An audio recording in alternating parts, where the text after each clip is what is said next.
Ouais, bonjour à tous, bienvenue sur ce nouveau live de Sparsat Partner. Sparsat Partner, c'est la chaîne YouTube qui parle d'éducation financière et e-commerce. Je suis Essama Tangana, directeur financier externalisé, ex-banquier d'affaires. Et aujourd'hui, on va parler de différents sujets. C'est la fin de l'année, donc on va aborder le sujet de l'investissement. Je pense que c'est le moment de faire le bilan. Qu'est-ce qu'on a fait, qu'est-ce qu'on voudrait faire et qu'est-ce qu'on n'a pas fait. Et souvent, on manque un peu de visibilité, on manque un peu de connaissances. Et c'est le bon moment vraiment pour s'interroger et de se replonger dans les fondamentaux de l'investissement. Donc ici, je sais qu'on a pas mal de gens qui me suivent qui sont un peu des débutants, des intermédiaires. Et je pense qu'on va reparler en fait des fondamentaux, des trois piliers. Mais d'abord, je vais vous laisser un peu vous connecter quelques minutes et on va démarrer. Démarrons. Je rappelle toujours qu'il y a la communauté Sparsat Circle. Tous les liens sont dans le premier commentaire. Sparsat Circle, c'est quoi? C'est la première plateforme en fait. C'est le prolongement en fait de ce qu'on fait déjà sur YouTube, de ce qu'on fait un peu sur Instagram et bientôt sur TikTok. C'est le fait de dire, c'est de créer une place safe où on va tous pouvoir se rencontrer et apprendre des nouvelles choses. Donc là-dessus, je donne beaucoup de tips, beaucoup d'informations en fait sur qu'est-ce qu'est l'éducation financière, sur les différents piliers. Je donne aussi beaucoup d'informations sur comment lancer un business, spécialement un business en ligne, e-commerce, Amazon FBA. Comme vous le savez, je ne le répéterai jamais assez. Amazon, c'est la plus grosse plateforme, c'est le plus grand supermarché et c'est la plus grande opportunité si on veut vendre des objets physiques. Donc, connectez-vous, inscrivez-vous, c'est gratuit pour l'instant, n'hésitez pas. On est de plus en plus nombreux, ça va pas assez vite. J'aimerais que les gens se connectent beaucoup plus et participent beaucoup plus à ce grand projet. Vraiment, c'est par ça Circle, c'est l'idée de dire que le club francophone, parce qu'on n'est pas français, on est francophone, c'est le premier qui ouvre. Donc, notre cible, notre marché à nous, c'est pas uniquement la France, la Belgique et le Canada, voire le Québec. C'est le Congo, c'est le Zaïre, c'est le Sénégal, c'est le Mali, c'est le Cameroun, c'est la Martinique, la Guadeloupe, la Guyane. C'est tous ces gens qui sont francophones, francophiles et qui ont des problématiques similaires. L'idée, c'est de voir ça comme un grand marché et tous ensemble, en fait, on va progresser. Donc, il ne s'agit pas d'avoir une vision pour devenir millionnaire du jour au lendemain, mais de construire son patrimoine. Le but, c'est vraiment de se créer un avenir. Donc, le million, oui, mais des millions, c'est meilleur. Donc, l'idée, c'est vraiment ça. Donc, comment faire pour préparer sa retraite, préparer les études de ses enfants, prendre soin de ses parents ou grands-parents, comment même prévoir, en fait, tout simplement, le fait de vivre au quotidien et plus être dans cet état de précarité, de survie qui fait que chaque mois on se demande comment on va le finir. Donc organiser déjà ses finances personnelles, avoir une entreprise et comment passer au stade supérieur. Parce que souvent je rencontre pas mal de chefs d'entreprise qui se plaignent de leur expert comptable. Donc des fois c'est à juste titre, des fois pas. Donc la première question à se poser, c'est est-ce qu'on parle le même langage que l'expert comptable? Est-ce que l'expert comptable c'est uniquement quelqu'un à qui on remet les justificatifs de facture et fait de la saisie. Donc la saisie a de moins en moins de valeur ajoutée avec les nouveaux logiciels comptables IA. Ou alors on le saisit pour des sujets juridiques, des sujets fiscaux, des sujets sociaux. Est-ce qu'on essaie de bâtir en fait quelque chose, une entreprise pérenne, solide? Est-ce qu'on se pose des bonnes questions sur notre gestion? C'est bien des fois de faire tout simplement un état patrimonial de chaque entreprise. Est-ce que vous avez des prévoyances, est-ce que vous avez des assurances? Tous ces sujets-là, c'est des sujets que vous pouvez échanger avec votre expert comptable. Mais il faut un minimum de culture. Donc, les experts comptables ne sont pas tous bons, c'est vrai. Mais je pense qu'il y a encore plus un sujet de formation et d'information au niveau des chefs d'entreprise. Donc, c'est ça qu'on essaie de faire dans cette plateforme. On vous donne toutes ces informations-là. Et après, pour ceux qui veulent aller beaucoup plus loin, pour ceux qui sont vraiment motivés, pour ceux qui veulent passer des plafonds, c'est de faire appel à des gens comme moi, des directeurs financiers externalisés. Donc, nous, on travaille sur le futur de votre société, sur comment la structurer. Donc, tout ce qui est tableau de bord, indicateurs, prise de décision, la prise de décision, développement de la société vraiment en profondeur, même sur les ressources humaines, sur tous ces sujets-là, bon, on pose des premiers jalons. Donc vraiment, si vous faites entre 1 et 10 millions d'euros, je vous invite vivement à me contacter. Et que vous êtes dans le e-commerce, vous faites un SaaS, c'est une franchise de restauration, bah vraiment, j'ai des solutions qui sont innovantes et performantes pour vous accompagner. Donc, j'hésiterai jamais, inscrivez-vous. Regardez dans les premiers de la description, envoyez-moi un DM sur les réseaux sociaux, je suis disponible, on peut échanger et après on verra comment on fait pour avancer en France. Ça, c'est le premier sujet. Donc, Sparsat Circle, c'est vraiment le point d'entrée. Et après, si vous êtes particulier, vous passerez vraiment sur des produits plus spécifiques en fonction de votre thématique. Si vous avez des sujets qui sont entreprises, vous viendrez avec moi et puis on échangera. Et si vous voulez faire les deux, il n'y a aucun problème. On peut aussi vous accompagner. Donc c'est vraiment ça. C'est un cercle en fait. Et ce cercle-là, on est en train de le créer. Ça fait quelques mois. Tous les jeudis, je mets beaucoup d'énergie, beaucoup vraiment d'entrain pour faire ce live. Et l'idée, c'est de dire comment on fait tous ensemble pour élever notre éducation financière. Moi, je vais tout donner. Et vous, qu'est-ce que vous allez faire? Donc, on va rentrer dans le vif du sujet. Je vois que ça se connecte de plus en plus. Aujourd'hui, on va parler vraiment d'un sujet qui est récurrent, mais qui est un sujet de base. C'est l'investissement. Qu'est-ce que c'est l'investissement en fait? Comment on rentre de manière concrète? Comment on peut passer à l'action aujourd'hui? Alors, je sais que vous ayez 100, 500 ou 1000 euros, vous êtes à des visions, vous avez des visions différentes, vous êtes à un niveau différent de toute façon. C'est pas ça le sujet. Aujourd'hui, c'est comment on fait pour passer en fait, pour passer ces premiers steps. Donc, pour moi, en fait, il y a trois grands piliers. Mais avant de vous parler de ces piliers, que sont la bourse, l'immobilier et le business, il faut nous poser une question simple. Pourquoi investir? Je vous laisse mettre dans les commentaires pourquoi investir. Je vous laisse, allez-y. Moi, ce que je dis, c'est qu'il y a trois raisons principales pourquoi investir. La première raison, tout d'abord, c'est que l'argent dort. Si vous ne faites pas travailler votre argent, vous perdez en fait de la valeur. Avec l'inflation qui grignote votre pouvoir d'achat tous les jours, c'est important vraiment de faire travailler votre argent, de mettre votre argent au travail. Donc si vous avez de l'argent qui dort sur votre compte courant ou sur votre livret A, clairement vous perdez de l'argent. Donc investir, c'est aussi vous protéger contre cette érosion qu'on appelle l'inflation. La deuxième chose, ce que je dirais, c'est de créer des revenus passifs. Très important. Créer des revenus passifs, franchement, c'est quelque chose de primordial aujourd'hui. Si vous n'avez qu'une seule source de revenus, je dis souvent que vous n'êtes qu'à un seul pas de la pauvreté ou de la précarité. Ce qu'on appelle vulgairement les riches, ils ne sont pas vraiment riches par leur travail, même si j'aime pas ce terme-là de riche, pour faire parler de gens qui sont wealthy ou plutôt de high net worth individual, c'est un terme qu'on pourra définir plus tard. Mais ce sont des gens qui ont un revenu supérieur à 5 millions d'euros, pour faire simple. Donc qu'est-ce qu'ils font? Ils ont tout simplement des actifs qui génèrent de l'argent, même quand ils dorment. C'est une façon de parler. Quand je parle de revenu passif, je ne parle pas de quelque chose d'inerte, je parle de quelque chose qui demande un minimum de travail et en fait qui a un effet composé très important. Donc c'est ça. Le troisième, qui est le plus important, c'est être libre.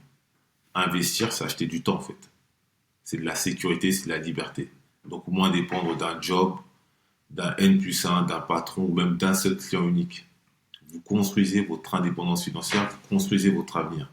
Donc ces trois sujets-là, je pense que ces trois raisons-là, elles sont ultra importantes aujourd'hui. Elles sont vraiment ultra importantes. Elles sont ultra importantes parce qu'elles vont vous permettre en fait de prendre de la hauteur, de prendre de l'oxygène et de vous permettre de vous envoler. Je pense que c'est ça. Donc avoir à l'idée ces trois raisons-là, je pense que c'est les meilleurs. Se protéger de l'inflation, parce que tout simplement lorsqu'on n'investit pas, on perd de l'argent. Ça c'est la première chose. Donc l'argent dort, il ne faut pas le faire dormir, il faut le réveiller. Créer un revenu passif, un second revenu passif qui demande un minimum en fait d'effort avec un effet de levier très important. Et après tout simplement c'est créer sa propre liberté. Quand je parle de liberté, je me comprends. C'est-à-dire le fait de pouvoir se dire que bon, si jamais demain vous êtes salarié, vous perdrez votre emploi, vous n'êtes pas à la rue. Très important. Pour ceux qui ont des familles, pour ceux qui ont des responsabilités, je sais que dans les réseaux, on vous parle beaucoup de Lamborghini, d'acheter des marques de luxe, mais c'est pas ça, c'est pas que ça ici. Chez Sparsat Circle, chez Sparsat, on essaye d'être sur les fondamentaux. On essaye de vraiment être wealthy, d'être fortuné. Mais c'est pas juste de faire semblant. Donc, c'est important de se créer cette liberté-là, cette indépendance financière. Alors maintenant, je vous ai parlé des trois grands types d'investissements. Moi, je pense qu'ils sont bien de maîtriser et de démarrer lorsqu'on commence. Peut-être pas tous en même temps, mais les uns à la suite des autres. Alors la bourse. Aujourd'hui, la bourse, pour moi, c'est l'investissement le plus accessible. Pourquoi? C'est celui avec lequel on peut commencer avec 5, 10, 15, 20 ou 100 euros. Vous pouvez, depuis votre téléphone, il y a pas mal de plateformes, j'ai déjà dit ici, que ce soit Trading 212 pour STKL, que cette plateforme, Trade Republic, Revolut, Ten26, maintenant, toutes les plateformes, et y compris les banques traditionnelles, BNP, Société Générale, toutes vous permettent d'investir. que ce soit à travers les plateformes ou à travers un PEA, vous pouvez investir. Vous n'avez pas besoin d'être un expert. Ce qu'il faut tout simplement, c'est vous faire encadrer, c'est vous renseigner bien à titre personnel et après vous rapprocher vraiment d'un expert. Votre banquier, avec le niveau, vous connaissez le niveau de qualification, bien sûr. Ça dépend du banquier, ça dépend de la banque, ça dépend de l'arrondissement, ça dépend de plein de choses. Et puis d'autres professionnels indépendants comme des CGP qui pourront vous donner les premières infos. Et bien sûr, vous formez toujours parce que c'est votre responsabilité. Moi, ce que je fais, je ne vous donne pas un conseil financier. Je vous donne une recommandation, je vous fais part de quelque chose que je vois et qui fonctionne chez les gens qui ont du succès. Donc, le plus simple, c'est pas de se lancer dans les actions tête baissée, c'est les ETF. C'est ce qui est à la mode en ce moment. Je l'ai déjà parlé dans pas mal d'autres lives. Hein. Un ETF, c'est quoi? C'est tout simplement un panier d'actions qui retranscrit en fait la performance en fait du marché. Donc je vous donne un exemple, si vous êtes sur le SP500, vous avez le classement des 500 plus grandes entreprises américaines. Si vous êtes sur le MSCI World, c'est toutes les entreprises du monde. Et tout simplement, vous lissez votre risque. Donc au lieu d'aller investir une à une dans une action, prendre un bout d'entreprise, vous investissez globalement dans ce panier-là. Et donc voilà, ça vous permet tout simplement de diversifier, stabilité et une performance sur le long terme. Donc en général, jusqu'à maintenant, il n'y a pas de perte parce qu'on ne sait jamais dans la finance. Et donc, en moyenne, vous pouvez attendre du 7-8%. Certains diront 10%, mais ça dépend encore du panier que vous faites. Donc, ça progresse. Donc, c'est très bien pour la régularité. Pour ceux qui débutent, qui ont un petit budget, je dirais que c'est pas mal. Ah, les aléas, on essaie de me joindre. Je suis en live. Ensuite, je parlerai de l'immobilier. L'immobilier, c'est le deuxième pilier, c'est un classique, c'est un fondamental, c'est l'investissement préféré des Français pour une bonne raison. C'est que le levier est très important. J'aime souvent dire que la France, certains aiment dire que c'est un enfer fiscal, moi je dirais que c'est un paradis bancaire. C'est l'un des seuls pays au monde où avec un aussi petit apport, l'effet de levier est aussi fort. Donc il faut en profiter. Donc l'emprunt, vous pouvez même des fois vous faire financer à 110%. Pas du tout, bon, en fonction, c'est du cas par cas, c'est pas quelque chose qui est toujours vrai, mais je dirais que là-dessus, franchement, si vous êtes en France, c'est votre opportunité. Vous avez un CDI, une fiche de paye, vous respectez plus ou moins les ratios, vous faites accompagner par un courtier ou par votre banquier, il y a une possibilité de vous lancer dans l'immobilier, hein, avec tous les marchés qu'on connaît, la colocation, la location courte durée, les parkings, les box, l'achat-revente, la promotion. Donc, il y a différentes niches. Je vous laisse vraiment vous renseigner, savoir ce qui vous correspond. Et une fois que vous avez trouvé, passez à l'action. Même avec peu de moyens, je le répète. L'idée ici, c'est vraiment de comprendre qu'est-ce que l'immobilier, comprendre tous les différents marchés et savoir ce qui vous correspond. Il n'y a pas un investissement type dans l'immobilier qui est mieux, mais je dirais que c'est en fonction des personnalités de chacun. Donc, ce qui vous intéresse, je dirais même que l'hôtellerie, même la franchise quelque part, c'est de l'immobilier. Donc pour ceux qui veulent mettre un peu d'apport et qui veulent des revenus stables chaque mois, avec une vision bien moyen long terme, je dirais que c'est pas mal. Très intéressant. Pour finir, le dernier, ça sera quoi? Création de business. Alors, quand je parle de création de business, je parle de lancer une activité sous forme de société. Donc quelque chose, business physique ou alors business en ligne, peu importe. L'idée ici, c'est vraiment de se créer un revenu. Donc, vous connaissez en fait mon amour et mon affection pour tout ce qui est business en ligne, parce que bien sûr, on peut démarrer très petit, on peut monter très haut, à condition qu'on soit très fort, qu'on soit bien formé déjà, et surtout qu'on soit travailleur, parce qu'on oublie souvent de mettre la notion de travail dans tout ça. C'est vrai qu'il y a beaucoup de gens qui vous disent, par exemple sur les SaaS, je le vois tous les jours, on peut démarrer avec 1000, 2000 euros, mais ce que les gens ne mettent pas en lumière, c'est la formation. Si vous êtes ingénieur, vous êtes programmeur, vous avez passé un certain temps à vous former, donc on va dire que la barrière d'entrée ne se trouve pas dans les infrastructures, mais elle se trouve dans le savoir et la compétence. Même si aujourd'hui il y a des nouveaux outils, on parle de low code, no code, mais le nouveau outil aujourd'hui c'est le Vibes Coding avec toutes les nouvelles plateformes. Je pense que ça donne aussi peut-être le sujet d'un live. Dites-moi dans les commentaires si ça vous intéresse. Franchement, le Vibes Coding, c'est le fait tout simplement de parler en face sur la plateforme, comme vous le faites avec ChatGPT, et de générer du code. Franchement, c'est une révolution. Mais encore une fois, c'est pas facile, ça s'adresse pas à tout le monde. Donc, je préfère vous citer ce business-là. Bien sûr, pour moi, le numéro un, Amazon, Amazon FBA, Amazon Forever. Franchement, lancez-vous dessus, regardez. Pour ceux qui ont une expertise freelance, pour commencer, c'est bien. Enfin, c'est du montage vidéo, de la rédaction, de la direction financière externalisée, du coaching, pas mal. Et après, la création de contenu sur les réseaux. L'avantage aujourd'hui, c'est qu'on a vraiment l'embarras du choix. Le business physique, c'est vrai qu'autrefois, c'était très onéreux, très compliqué à se lancer. Même si je pense qu'aujourd'hui, il y a pas mal de formules. Et que c'est toujours là que ça se passe, un business physique. Il ne faut pas non plus raconter des histoires. Le e-commerce, c'est 10, 12% à des grands maximum, 15% de la vente, hein, globalement. Mais tout le reste se fait en physique. On a toujours besoin de rencontrer des gens. Mais je dis, pour démarrer, pour atteindre un certain niveau, en fonction d'un budget serré et d'un emploi du temps aussi qui est très serré, avec les vies que chacun mène, bah, je dirais que quand même, hein, le e-commerce et le business en ligne, franchement, de manière globale, c'est là où est-ce qu'il faut être. Alors déjà, je dirais que les prérequis, hein, c'est pour ceux qui ont un peu de cash, énormément d'énergie, qui apprennent très vite et qui sont prêts à tester, à créer. Et après, vous développez votre cash flow et vous réinvestissez, bien entendu. Je vous laisse deviner, immobilier, bourse. Donc focalisez-vous. Je sais qu'il y a de la crypto, il y a pas mal de choses, hein. Mais d'abord, focalisez-vous sur des fondamentaux simples. Alors je vous laisse un peu me dire ce que vous pensez dans les commentaires, quelques minutes, avant que je vous poursuive, hein. C'est un dialogue qu'on fait, c'est un échange, donc je vais savoir un peu qu'est-ce qui se passe. Je regarde sur mon téléphone.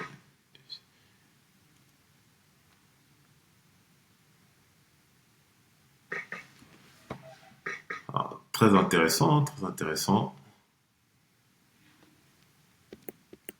Alors, la question que je vous pose aujourd'hui, c'est par où je commence? C'est simple d'abord, il y a trois choses à définir. Objectif, budget, disponibilité. Alors, objectif, c'est quoi? Est-ce que je veux créer un revenu régulier?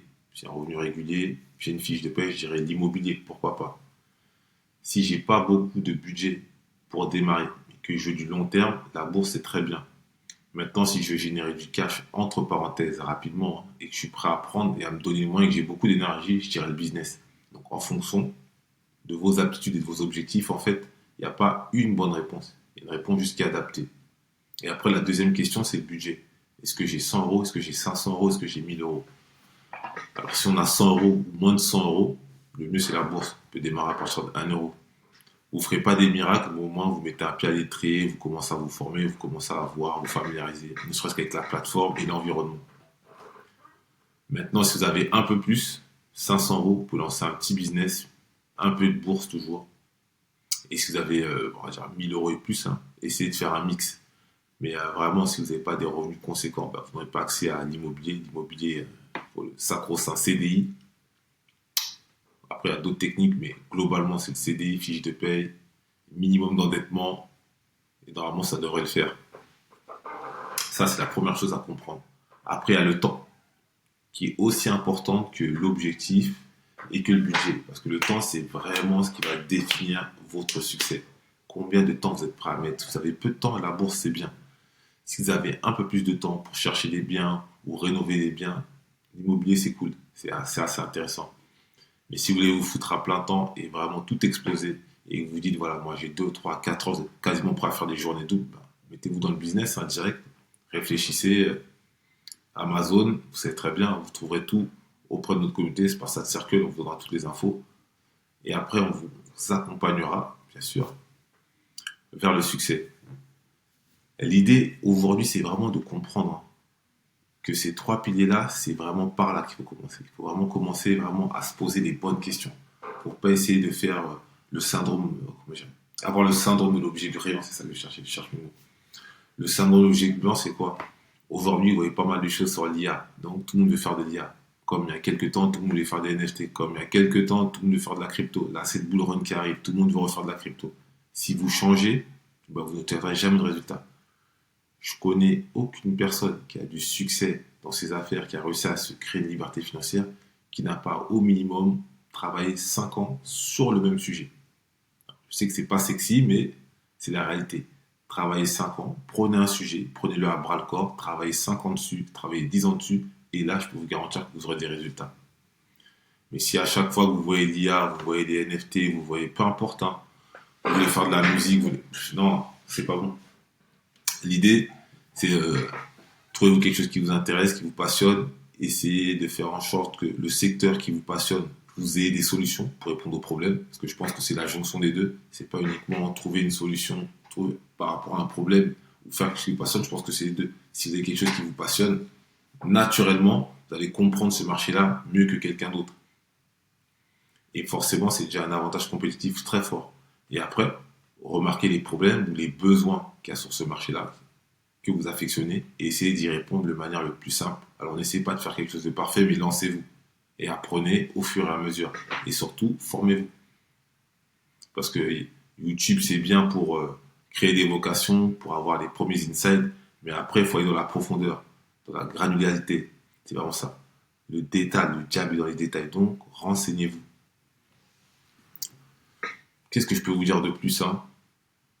Bah, je pense que ce live-là s'est très bien passé. Je vais vous mettre un guide qui résume un peu tout ce qu'on s'est dit là, qui vous donne quelques conseils, vous allez pouvoir aller plus loin. Et vraiment, ça vous fera une vue d'ensemble vraiment de ces trois piliers pour moi qui me semblent vraiment indispensables si on veut passer à l'action.